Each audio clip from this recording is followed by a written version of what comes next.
सच्चिदानंद सद्गुरु சாய்நாத் மகாராஜ் கி ஜெய். சாய் பக்தர்கள் அனைவருக்கும் என் அன்பான இனிய காலை வணக்கத்தை மிக்க மகிழ்ச்சியுடன் தெரிவித்துக் கொள்கிறேன்.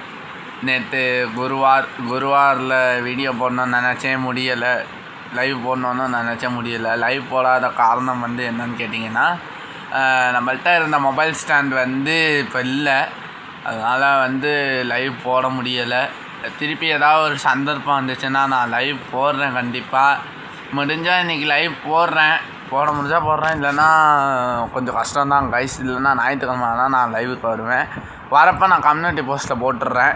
இன்றைக்கி நம்ம எந்த வீடியோவை பற்றி பார்க்க போகிறோம் அப்படின்னு கேட்டிங்கன்னா, இந்த வீடியோ பலரோட வாழ்க்கையில் நிகழ்ந்த அதிசயங்கள் மற்றும் அற்புதங்களை பற்றி தான் இந்த வீடியோவில் பார்க்க போகிறோம்.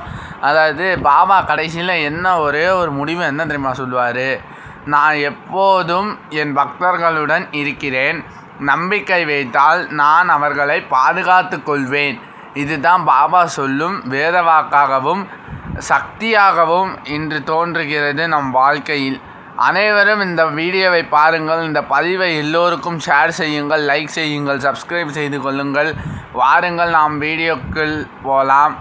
ஓம் சாய்ராம். அனந்த கோடி பிரம்மாண்ட நாயக ராஜாதிராஜ யோகிராஜ பரபிரம்மா ஸ்ரீ சச்சிதானந்த சமர்த்த சத்குரு சாய்நாத் மகாராஜ் கி ஜெய். இந்த வீடியோ பிடிச்சிருந்துச்சுன்னா மறக்காமல் கமெண்ட் பண்ணுங்கள். ஓம் சாய்ராம் சொல்லி பார்ப்போம் எத்தனை பேர் பார்க்குறீங்கன்னு. நன்றி, வணக்கம். வாங்க வீடியோக்குள்ளே போகலாம். வணக்கம், எல்லாரும் எப்படி இருக்கீங்க? இன்னைக்கு நம்ம கலந்துரையாடலுக்கு வரவேற்கிறோம். இன்னைக்கு நாம எதை பத்தி ஆழமா பார்க்க போறோம்னா, நீங்க எங்களோட பகிர்ந்துகிட்ட சில குறிப்புகள். தலைப்பு சாய்பாபா மக்கள் அனுபவித்த அதிசயங்கள். இதுல சாய்பாபாவோட அருளால தங்களுக்கு சில அற்புதங்கள் நடந்ததா சில பேர் நம்புறாங்க. அவங்களோட தனிப்பட்ட அனுபவங்களை தான் இது சொல்லுது. நாம இந்த கலந்துரையாடல்ல இந்த கதைகளுக்கு பின்னால இருக்கிற அந்த அசைக்க முடியாத நம்பிக்கை, அப்புறம் இந்த சம்பவங்கள்லாம் அந்தந்த நபர்களுக்கு என்ன ஒரு அர்த்தத்தை கொடுக்குது, இதை புரிஞ்சுக்க முயற்சி பண்ணலாம். இது உண்மையா பொய்யா அப்படின்னு ஒரு தீர்ப்பு சொல்றதுக்காக இல்ல, ஆனா அந்த அனுபவங்களோட தாக்கம், அதை புரிஞ்சுக்கிறது தான் நம்ம நோக்கம். சரி, அப்போ ஆரம்பிக்கலாமா? இந்த மாதிரி தனிப்பட்ட அனுபவங்கள்ல அதுல தெரிய வர்ற நம்பிக்கையில ஒரு ஈர்ப்பு இருக்கு இல்லையா? முதல்ல ரமேஷ் அப்படிங்கிறவரோட அனுபவம். அவர் சென்னையில வசிக்கிறவர். ரமேஷ் ஒரு நாள் திடீர்னு ஒரு விபத்துல மாட்டிட்டார். நிலைமை ரொம்ப மோசமா இருந்திருக்கு. அந்த ஒரு நொடியில அவர் மனசுல தன்னையும் அறியாம ஓம் சாய்ராம் அப்படின்னு ஒரு மந்திரம் ஓடிருக்கு.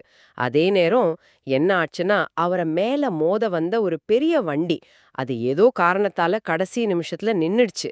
அவர் நிலை தடுமாறி கீழே விழுந்த இடத்துல பார்த்தா ஒரு சாய்பாபா புகைப்படம் அது அங்க கிடந்திருக்கு. இதுக்கப்புறம் தான் அவரை தினமும் பாபாவை வழிபட ஆரம்பிச்சார்னு உங்க குறிப்பு சொல்லுது. ஆமா, இது கேட்டும் போதே ரொம்ப அழுத்தமான அனுபவமா தெரியுது. பாருங்களேன், ஒரு உயிர்க்கே ஆபத்தான ஒரு சூழல். அந்த சமயத்துல ஒரு மந்திரம் அவர் மனசுல வருது. சரி, அதே நேரம் அந்த ஆபத்தும் விலகுது, வண்டி நின்னுடுது, கூடவே சம்பந்தப்பட்ட ஒரு பொருளும் அந்த பாபா பணமும் அங்க கிடைக்குது. இது மூணும் ஒன்னா சேரும்போது அது அந்த நபருக்கு ஒரு சாதாரண தற்செயல் நிகழ்வா தெரியாது. நிச்சயமா ஆமா, அது வெறும் கோயின்சிடன்ஸ் அப்படின்னு ஒதுக்கிட முடியாது இல்லையா? மனசு அப்படி நினைக்காது. ஏன்னா அந்த வண்டி நின்னதுக்கு வேறு காரணம் இருக்கலாம், அந்த படம் முன்னாடியே அங்க கிடந்திருக்கலாம், அப்படிலாம் யோசிக்கலாம் தான். ஆனா அந்த விபத்து நடந்த நேரத்துல அந்த மனநிலையில ரமேஷ்க்கு இது எவ்வளவு பெரிய தாக்கத்தை கொடுத்திருக்கும். நிச்சயமா ரொம்ப பெரிய தாக்கம். இதுக்கு உளவியல் ரீதியா பார்த்தா கான்ஃபர்மேஷன் பயாஸ்னு ஒன்னு சொல்லுவோம். ஓ, கான்ஃபர்மேஷன் பயாஸ். ஆமா, அதாவது நாம ஏற்கனவே எதை நம்புறோமோ இல்ல எதை எதிர்பார்க்கிறோமோ அதை உறுதி செய்யற மாதிரி ஏதாவது நடந்தா அதை நாம பெருசா கவனிப்போம், அதுக்கு அதிக முக்கியத்துவம் கொடுப்போம். சரி சரி. இங்க ரமேஷுக்கு ஒருவேளை பாபா மேல ஏற்கனவே ஒரு ஈடுபாடு இருந்திருக்கலாம், இல்லனா அந்த பயங்கரமான விபத்து நேரத்துல ஏற்பட்ட அந்த உணர்ச்சி அது அவரை ஏதோ ஒரு உயர்ந்த சக்தியை நோக்கி திருப்பி இருக்கலாம். அப்போ அவர் அந்த மந்திரம் சொன்னது, வண்டி நின்னது, அந்த படம் கிடைச்சது, இது எல்லாமே அவரோட அந்த நம்பிக்கை உணர்வை பயங்கரமா பெருக்கிடுச்சு. இனிமே அது தற்செயலா நடந்ததா இல்லங்கிற கேள்வியே எழாது. அது பாபாவோட நேரடி அருள் அப்படின்னு தான் பார்க்கப்படும். அதுதான் அவரை தினமும் வழிபட வச்சிருக்கு. சொல்லப்போனா அந்த அனுபவம் அவரோட வாழ்க்கை பார்வையே மாத்திருச்சு. புரியுது புரியுது. அந்த நெருக்கடியான தருணம், கிடைச்ச அந்த பொருள், அப்புறம் வழிபாட்டுல வந்த தீவிரம், எல்லாம் ஒன்னோடு ஒன்னு சேர்ந்து அந்த நம்பிக்கையை ரொம்ப வலுவாக்கிடுச்சுன்னு சொல்றீங்க. ஆமா. சரி, அடுத்ததா மதுரை லக்ஷ்மி அம்மாளோட அனுபவம். இது கொஞ்சம் வேற மாதிரி இருக்கு. லக்ஷ்மி அம்மாளுக்கு பல வருஷமா குழந்தை பாக்கியம் இல்ல. நிறைய ட்ரீட்மெண்ட் எல்லாம் எடுத்து பார்த்தோம், ஒன்னும் சரி வரல. ஓ, கஷ்டம்தான். அப்போ ஒரு நாள் ராத்திரி அவங்க கனவுல சாய்பாபா வந்திருக்கார். நீ நாளைக்கு ஒரு பூ வாங்கி அதை என்னோட சன்னதியில வை அப்படின்னு சொன்னதா உங்க குறிப்புல இருக்கு. இங்கதான் ஒரு சுவாரஸ்யம். அவங்க அதை நம்பி அடுத்த நாள் பாபா சொன்ன மாதிரியே செஞ்சிருக்காங்க. என்ன ஆச்சரியம்னா, அடுத்த மாசமே அவங்க கர்ப்பம் அடைஞ்சிட்டாங்க. அப்படியா? ஆமா, பிறந்த குழந்தைக்கு சாயின்னு பேர் வச்சிருக்காங்க. அந்த கனவுல வந்த வாக்கு அப்படியே பளிச்சிருச்சுன்னு அவங்க முழுசா நம்புறாங்க. கனவுகள் இது பல கலாச்சாரங்கள்ல இதுக்கு ஒரு பெரிய இடம் இருக்கு இல்லையா? ஆமா ஆமா. அதுவும் இந்த மாதிரி பல வருஷமா ஒரு ஏக்கத்தோட இருக்கிற ஒருத்தங்களுக்கு, அதுவும் ஒரு தெய்வம் மாதிரி ஒரு உருவம் இப்படி செய்யணும் ஒரு வழிகாட்டல் தர மாதிரி கனவு வந்தா அதோட தாக்கம் ரொம்ப ஆழமா இருக்கும். ஆனா ஒரு கேள்வி, கனவுங்கிறது நம்ம ஆழ் மனசோட ஒரு வெளிப்பாடு தானே. அவங்களோட அந்த ஏக்கமே, அந்த குழந்தை வேணுங்கிற தீவிரமான ஆசையே பாபா உருவத்துல கனவா வந்திருக்கலாம் இல்லையா? நல்ல கேள்வி. அப்போ அப்படி இருக்கும்போது அந்த கனவை நம்பி அவங்க ஒரு செயல் செய்யறாங்க, அந்த பூவை வைக்கிறாங்க. அதுக்கப்புறம் ஒருவேளை இயற்கையாவே அவங்க கர்ப்பம் தரிச்சிருக்கலாம், இல்ல வேற மருத்துவ காரணமா இருக்கலாம். இதை எப்படி பாக்குறது? நீங்க சொல்றது ஒரு முக்கியமான கோணம். உளவியல் ரீதியா பார்க்கும்போது நிச்சயமா நிறைவேறாத ஆசைகள், ஏக்கங்கள், கனவுகள்ல இப்படி பிரதிபலிக்கும். அது உண்மைதான். அப்போ ஆனா இங்க 2 விஷயம் நடக்குது பாருங்க. ஒன்னு, அந்த கனவு அது அவங்களுக்கு ஒரு பெரிய நம்பிக்கையை கொடுக்குது. சரி, நம்ம பிரச்சனைக்கு ஒரு வழி கிடைச்சிருக்கு, நமக்கு நல்லது நடக்கும் அப்படிங்கிற ஒரு மன உறுதியை கொடுக்குது. சரி சரி. 2வது, அவங்க அந்த கனவை நம்பி ஒரு செயலை செய்யும்போது, அதாவது அந்த பூவை கொண்டு போய் வைக்கும்போது, அவங்க அந்த பிரச்சனையிலிருந்து மனதளவுல ஒரு படி முன்னே வராங்க. சும்மா கவலைப்பட்டுட்டு இல்லாம ஏதோ ஒன்று செய்றாங்க. இதா ஒரு எப்படி சொல்றது, ஒரு செயல்பாட்டு நம்பிக்கை, ஆக்டிவ் ஃபெய்த் மாதிரி உருவாகுது. Active faith. ஆமா. அதுக்கப்புறம் அவங்க கர்ப்பம் அடைஞ்சதுக்கு மருத்துவ ரீதியான காரணங்கள் இருக்கலாம், நிச்சயமா இருக்கலாம். ஆனா அவங்கள பொறுத்த வரைக்கும் அந்த கனவு, அதுக்கப்புறம் செஞ்ச அந்த செயல், கடைசியா கிடைச்ச அந்த குழந்தை, இது எல்லாத்துக்கும் நேரடி தொடர்பு இருக்கு. ஆமா, அவங்க அப்படித்தான் பாப்பாங்க. ஆமா, அந்த கனவு தான் எல்லாத்துக்கும் ஆரம்பம்னு அவங்க நம்புறாங்க. இது அவங்க நம்பிக்கையை இன்னும் பலமாக்குது. அதனால தான் குழந்தைக்கு சாயின்னு பேர் வைக்கிறாங்க. ஸோ கனவு உண்மையா இல்லையா அப்படிங்கிறத தாண்டி அந்த அனுபவம் உங்களுக்கு கொடுத்த அந்த நம்பிக்கையும் அது அவங்க வாழ்க்கையில ஏற்படுத்தின மாற்றமும் தான் இங்க நம்ம கவனிக்க வேண்டியது. அப்போ அந்த கனவு ஒரு உளவியல் தூண்டுகோலா வேலை செஞ்சிருக்குன்னு சொல்லலாமா? ஒரு புது நம்பிக்கைய, ஒரு உத்வேகத்தை கொடுத்திருக்கு. நிச்சயமா சொல்லலாம். சரி, அடுத்த அனுபவத்துக்கு போலாம். திருச்சியில அண்ணாமலைன்னு ஒருத்தர். இது உடல்நலம் சம்பந்தப்பட்டது. அண்ணாமலைக்கு ஒரு ரொம்ப தீவிரமான நோய் இருந்திருக்கு. என்னன்னு குறிப்புல சரியா இல்ல. ஆனா பல மருத்துவம் பார்த்தும் குணமாகல. ரொம்ப கஷ்டப்பட்டிருக்காரு. ஓ. அப்போ யாரோ ஒரு பக்தர் சொன்னதை கேட்டு அவரு பாபாவோட உத்தியோகம் எடுத்துக்கிட்டாரு. உங்க குறிப்புல உத்தியோகம்னே இருக்கு. அது அது என்னது? ஒருவேளை பிரசாதமா? ஆமா, உத்தியோகம் அல்லது பொதுவா உதி அப்படின்னு சொல்லுவாங்க. ஷிரடி சாய்பாபா கோயில்கள்ல இது ரொம்ப முக்கியம். உதியா? ஆமா, உதி. பாபா அவர் வாழ்நாள்ல துணின்னு ஒரு நெருப்ப எப்பவும் அணையாம எரிய வச்சுக்கிட்டே இருந்தார். அந்த நெருப்பிலிருந்து வர்ற சாம்பலை தான் உதின்னு சொல்லுவாங்க. ஓ, அந்த சாம்பலா? அதேதான். அந்த சாம்பல பக்தர்கள் ரொம்ப புனிதமா நினைக்கிறாங்க, பிரசாதமா எடுத்துப்பாங்க, நோய்களை தீர்க்கும்னு ஒரு நம்பிக்கை. அண்ணாமலை அதை தான் எடுத்துக்கிட்டார் போல. சரி, அந்த உதி எடுத்துக்கிட்ட பிறகு என்னாச்சுன்னா, இதெல்லாம் ஆச்சரியம். வெறும் 3 நாள்ல அவர் உடம்ப நல்லா தேறிடுச்சு. 3 நாள்லயா? ஆமா, அவருக்கு ட்ரீட்மெண்ட் கொடுத்த டாக்டரே இது ஒரு அதிசயம்தான், எப்படி நடந்துச்சுன்னு புரியல அப்படின்னு சொன்னதா உங்க குறிப்பு சொல்லுது. இது எப்படி? இது மருத்துவத்தோட இந்த நம்பிக்கையோட சக்தி எப்படி ஒன்னா சேர்ந்து வேலை செய்துங்கிறதுக்கு ஒரு நல்ல உதாரணம். நாம இத பிளேசிபோ விளைவு, பிளேசிபோ எஃபெக்ட் அப்படின்னு சொல்லுவோம். கேள்விப்பட்டிருப்பீங்க. ஆமா, கேள்விப்பட்டிருக்கேன். ஆனா அதாவது ஒருத்தர் தனக்கு கொடுக்கப்பட்டது உண்மையான மருந்து இல்ல ரொம்ப சக்தி வாய்ந்த பொருள்னு முழுசா ஆழமா நம்பும்போது அந்த நம்பிக்கையே அவங்க உடம்புல சில நல்ல மாற்றங்களை ஏற்படுத்தும். மனசுல ஏற்படுற நம்பிக்கையா? ஆமா, மனசுல ஏற்படுற அந்த பாசிட்டிவ் எண்ணம் அது உடலோட நோய் எதிர்ப்பு சக்தியை கூட தூண்டலாம், வலிய உணர்ற தன்மையை குறைக்கலாம். இப்படி சில விஷயங்கள் நடக்கலாம்.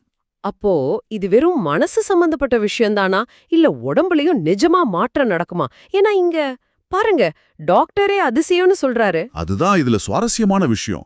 பிளேசிபோ எஃபெக்ட்ங்கிறது வெறும் மனப்பிராந்தி இல்ல, அதுக்கு மேல. சில ஆய்வுகள் என்ன கண்டுபிடிச்சிருக்காங்கன்னா, பிளேசிபோவை எடுத்துக்கிட்டவங்க மூளையில சில சமயம் உண்மையான மருந்து எடுத்துக்கிட்டவங்க மூளையில ஏற்படுற மாதிரி சில ரசாயன மாற்றங்கள் நடக்குதாம். அப்படியா? நிஜமாவா? ஆமா. அதாவது அந்த நம்பிக்கைங்கிறது மூளையோட அந்த கெமிக்கல் செயல்பாடுகளையே மாத்தி உடல் நலத்துல ஒரு தாக்கத்தை ஏற்படுத்த முடியும். ஓ, இப்போ அண்ணாமலை விஷயத்துல பாருங்க, பல நாள் தீராத நோய், எந்த மருத்துவமும் பலன் தரல, அப்படி ஒரு சூழல். அப்போ கிடைச்ச அந்த உதி, அது மேல அவர் வச்ச அசைக்க முடியாத நம்பிக்கை, இது ஒருவேளை அந்த பிளேசிபோ விளைவை ரொம்ப ரொம்ப வலுவா தூண்டி இருக்கலாம்.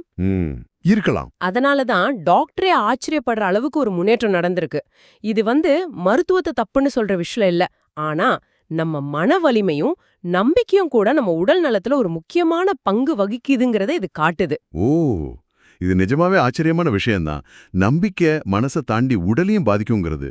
சரி, அடுத்த அனுபவத்துக்கு போகலாம். இது ஷீரடிக்கு போன ஒரு பக்தர் சம்பந்தப்பட்டது.